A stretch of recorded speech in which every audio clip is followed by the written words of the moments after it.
Catus, Maximus here, this time with a little review of this older school American-made DeWalt DW130. DeWalt still sells a variation. This is a early 90s drill one because we know it's made in the United States because they have that sticker. Another way to tell if these earlier 90s DeWalt tools are made in the US is if you look on the name tag.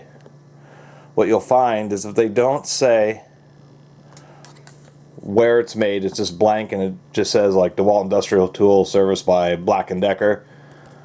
It's an American made tool. So this is a Type 2. They had a Type 3, which is, I believe, when they still had this kind of raised, you know, brush bump style square body. Started being made overseas during the Type 3 era. We know that this is also Type 2 because it uses Phillips head screws instead of Torx screws like the Type 3 did. And then they went with that more updated rounded body. You may recognize this body. This is the same motor housing they used on their impact wrenches. They just put a 450 RPM gearbox on it. 7 amp motor, so this is just a heavy duty 1/2 inch spade handle drill. Missing the spade handle on this unit, but it also does have a side handle. Many spade handle drills just have a pipe handle on top, like the DeWalt DW131. I've done a video on it. It's a bit buried, so I'm not going to bring it out to compare to this. The modern equivalent is the DW130V, which is the 9 amp, 550 RPM variable speed unit. They upgraded the motor to 9 amps because they increased the speed to 550 RPM, so it delivers about the same amount of torque. This wasn't a bad drill. There may have been some issues earlier on when they moved overseas, but they're definitely pretty stout, pretty heavy duty, triple reduction, helical cut gears. I guess the biggest issue with them is this only uses a 1/2 inch 20 spindle, and how we, or a 1/2 inch thread spindle. How we know that is when you look on the chucks, there'll be somewhere where it says THD, and we can see 1/2 inch 20. That would be the mounting threads. Unlike the DW131, which hasn't been made for a while, kind of hard to find, uses 5/8. And so I generally agree with people. It's the Milwaukee 1600 series. This is the 1660, which is a 7 amp, 450 RPM. Milwaukee's been making this unit, this style of drill, for a long time, and they still do. This is a better quality drill, a bit heavier duty, but it is bulky, extra heavy. It does use a traditional pipe handle, but this DeWalt was just a little bit more modern, mainly because you had the spade handle that can go vertical or horizontal, and I kind of like this handle here where you can go into 3 different positions, so you can have it in addition.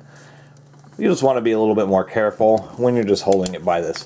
They do use the impact wrench rocker switch, no variable speed, but I won't give them too much criticism because the rocker switches are actually very reliable, very durable switch mechanism, and so it's just fine on a single speed drill like this. Cord's a little frayed and torn up, so I'm going to have to replace the cord. Then I'll just do a little drill test with this 2 9/16 self-feed bit. Many 1/2 inch drills, even ones that are pretty stout like this DeWalt, are only rated for up to 2 9/16 on self-feed bits because of how much torque it takes for them to lift out all the chips that they're cutting. A lot of times they can do a bit more. In this situation, it would be just fine running this bit. That would be in softwoods like pine. There is something to be said when they rate it in 2 9/16, that's anything, so any type of woods. And so you do have to remember that turning this in pine or Douglas fir and turning this into white oak or walnut is going to have a huge difference in the amount of torque that's going to be required to get the job done. That's for sure. That would be the limit. Dry hardwood, this drill would do it, but you would definitely want to brace yourself.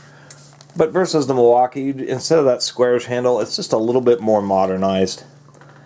This housing is certainly plenty durable, although it isn't the metal housing, which does help dissipate a bit more heat.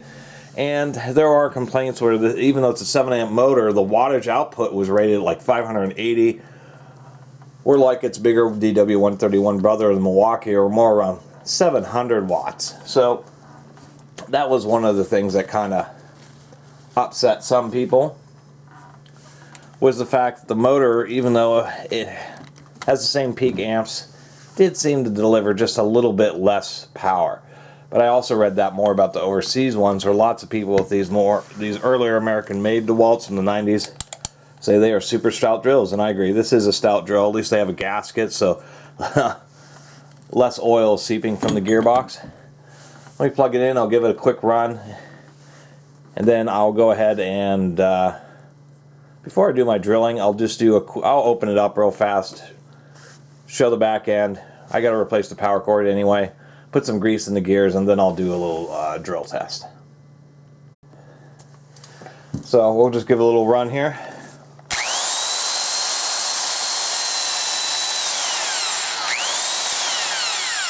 Gears are pretty good. Very little backlash. This is a total backlash in a triple reduction gearbox. So there's the motor with the spindle gear, and then there's two idler gears.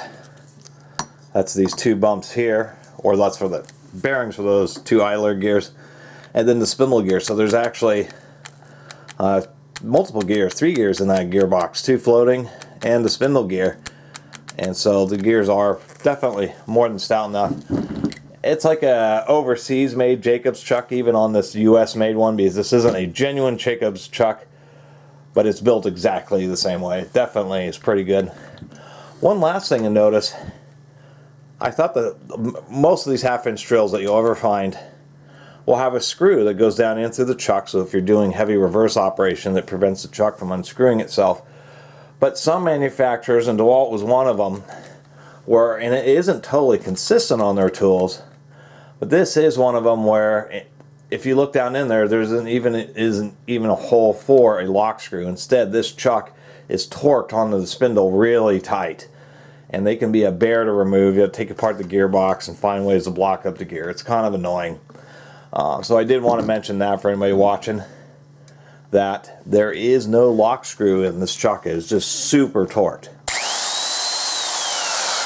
I do like that this is reasonable weight. I think the power to weight on this is really pretty decent. Anyway, I ought to get rid of this power cord here. Oh, I love it when the electrical tape chuck key to the power cord makes it just terrible to use. When you're using Jacobs chucks, you want to tighten in all 3 holes, and that ends up getting the bit. You have much less problems with bits falling out and getting loose if you tighten in all 3 holes, because this collar does kind of rock a little bit when you're tightening, and so you want to go around and even out the pressure.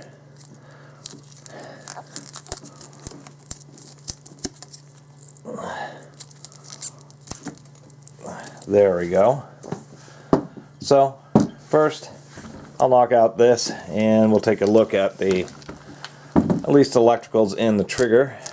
We'll use this Makita impact screwdriver that I show in many videos, but haven't made any video about it itself. I want to wait until I get a new battery so I can this is an old battery, but these tools didn't sell well. But they really are handy for doing disassembly work and assembly work. It was kind of a shame. This just rocks out of there like so.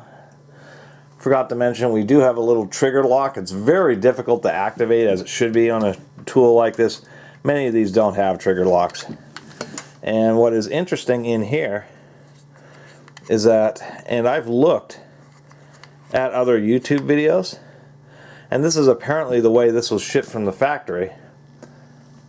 You can see here, one wire has a wire nut and another one has a crimp terminal on it, and apparently that's the way it came from the factory. So I'm going to go ahead and put a new power cord in this. Yep, so I did use wire nuts to do that because it was simple. My Spade, really the best thing would have been to use Spade terminals directly on this wire, but this is a simple deal. They have so much room in there. I did upgrade the wire nuts to ones that, the one previous was just all plastic. This is a steel core where they have a steel wire inside, so much better conductivity. And it's not a drill I'm going to use often, and that's just fine. That makes it the ultimately simple trigger to or power cord to replace. That is a 10 amp rocker switch, so it's reasonably overrated, nothing too crazy, but it's okay. And we'll slide that back on. We'll take a look at the back here, get a little bit more zoom, and knock these out.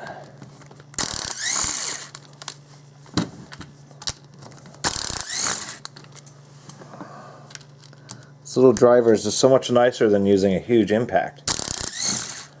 It just was so weak because you couldn't, I mean, it had 15 pounds of torque, so you could only drive small screws with it. But for assembly work and stuff, it's great because super fast, impacting, but you don't have to worry about blowing out any fasteners. Now this does have,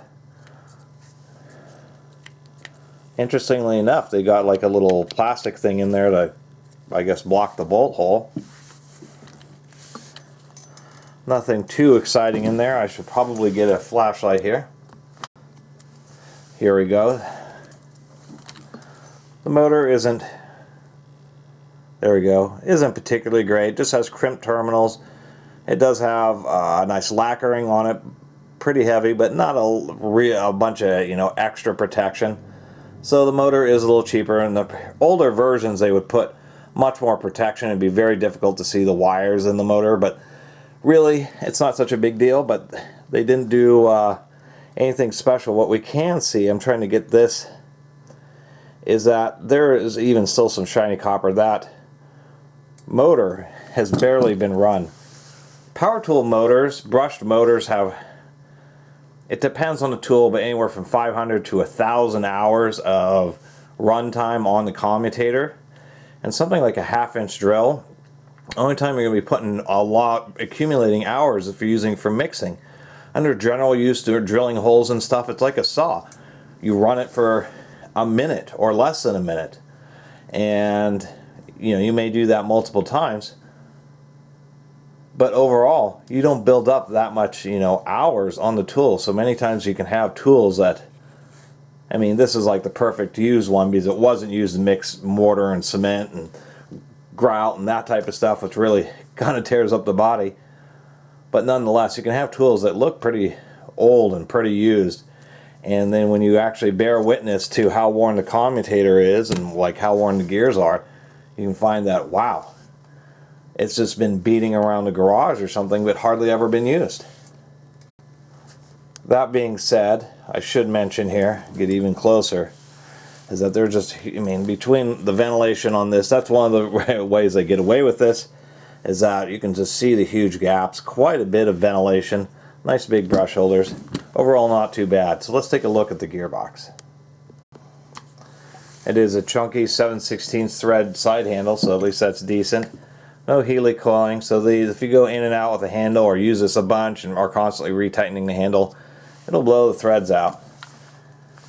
There appears to be enough meat to put in the thread repair kit. So let's take a look at the gearbox here.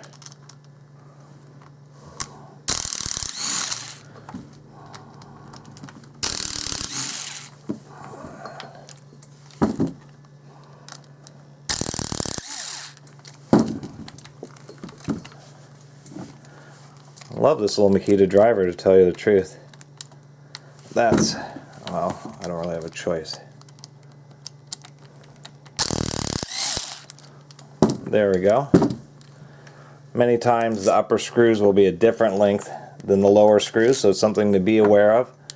Sometimes they're not. In this case, they're not. I still like to have them organized.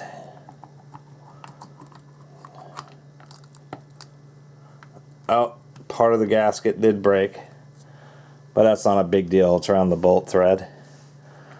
So, surprisingly enough, these are not helical cut gears, and it explains a little bit of the budget nature of this tool, or slightly more budget. But we can see all spur cut gears, and it's a little disappointing. Big needle bearing there. On the DW130V, the newer one, they are helical cut, but you can see that's kind of surprising. What we do have here is 2 alignment pegs, so that the gearbox, at least when you take it apart and put it back on, those pegs go into corresponding holes here. We can see needle bearings there, so This is going to be an all ball needle bearing drill, so that's at least good. Thick back end, you know, that looks like probably 7/16. That helps prevent the spindle from wanting to get bent.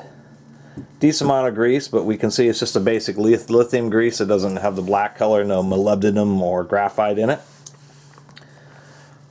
But I'm surprised that they cheaped out and went with needle bearings. It's all going to be needle bearings because on spur gears the thrust is only sideways, and that's all there really is.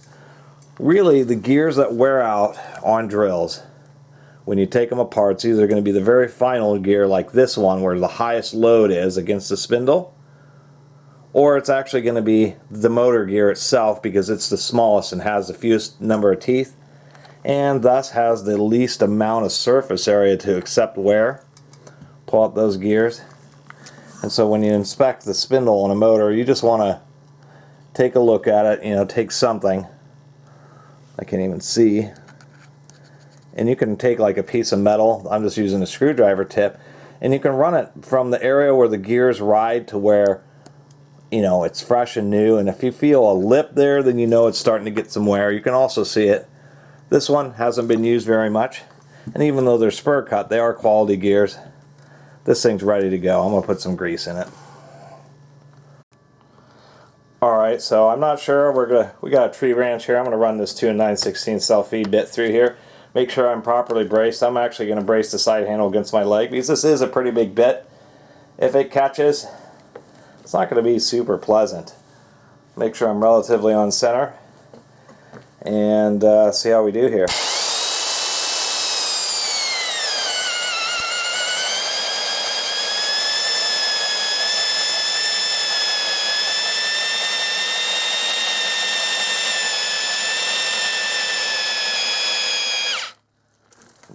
Oh, I totally thought I had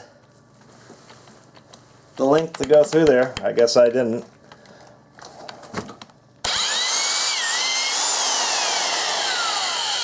Could have almost gone all the way through.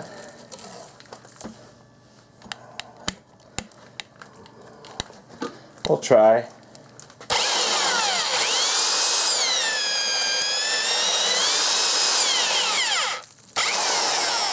So it did bog down some. I don't think the Milwaukee would bog quite. Rarely do you actually get a circle with a self-feed bit. It usually obliterates everything. Rarely, or I shouldn't say rarely, towards the middle of that cut where the chips were building up because I didn't clean it out, it was bogging down some. This isn't a hardwood, but it did just fine. But to tell you the truth, I've done a review on that Milwaukee, and this did seem to, once again, just bog down just a little bit more than I was expecting. It's not a bad 1/2-inch drill, but I don't think it was DeWalt's best. Anyway, this is a nice 1/2-inch drill. I just don't think it's worth $100 to $120 or so dollars. Somewhere in the $100 range that they seem to be going for on eBay. Buy yourself the 130V, because at least you're getting that variable speed. It's about the same amount of torque, 9 amp motor, but 550 RPM. But this old DeWalt, it's just a continuation of the Black & Decker series, and this was essentially, this was a home, you know, this was professional grade, but it wasn't industrial. This was, I would say, essentially a mid-tier, because when this was out, DeWalt did have heavier duty 1/2-inch drills, once again, like the DW131, which was their real industrial drill. So, and it was also a lot more expensive. When this thing was in the 90s, probably retail for around $120 or something, where the 131 would have been like a $200 drill. Nowadays it would have been $250 or $300 drill. So I think this thing is appropriate. I think for the price and the way it's built, it's not a bad 1/2-inch drill. For some reason I could have swore it had helical cut gears, but apparently they didn't do that until the 130V. I'm pretty sure the 130V does have helical cut gears, and it adds a little bit to the gearbox noise. But other than that, and the fact that it only has a 1/2-inch spindle instead of a 5/8, which is on like Super Duty drills. If you run across this video and you're thinking of buying one, get the Milwaukee 1660. that is going to be a much heavier duty drill. No, I wouldn't say much, but it is going to be a more powerful, heavier duty drill. If you can find one of these for a reasonable price, 50 bucks or something. I only paid 30 for this darn thing at a garage, or not a garage sale, at an estate sale. Although, I don't know how estate it was, because this is a place that seems to have an estate sale about every 3 months, because I've been to one of them before. Not a bad drill, and I do like it's one of the American-made ones and kind of completes a set. The DW245 that I have, which is the pistol grip half-inch drill, American-made. The DW130 and the DW131 is kind of like the trio de force of the DeWalt half-inch drills. So anyway,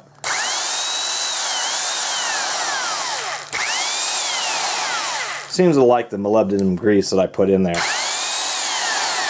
Otherwise, once again, not a bad drill. I like the fact that it has a gasket, aligned gearbox. The gearbox doesn't need to be aligned to the body because the motor runs to the center line of the diaphragms. But the fact that you can take it apart and put it back together and the gear is going to be perfectly aligned encourages you to service it. Easy access brushes. They're not as easy on the newer one because you have to pull off the cap. But not a bad half-inch drill, and I think really the advantage is that this is probably a couple 3 pounds lighter just because of the way they designed the motor housing, and that can be a big deal if you have to carry around this drill or have to pick it up and set it down a bunch. That will make a difference, and it does have a pretty reliable trigger unit. Anyway, I really appreciate everybody who's been watching and subscribing. If you haven't subscribed, please do. Until next time, Catus Maximus out.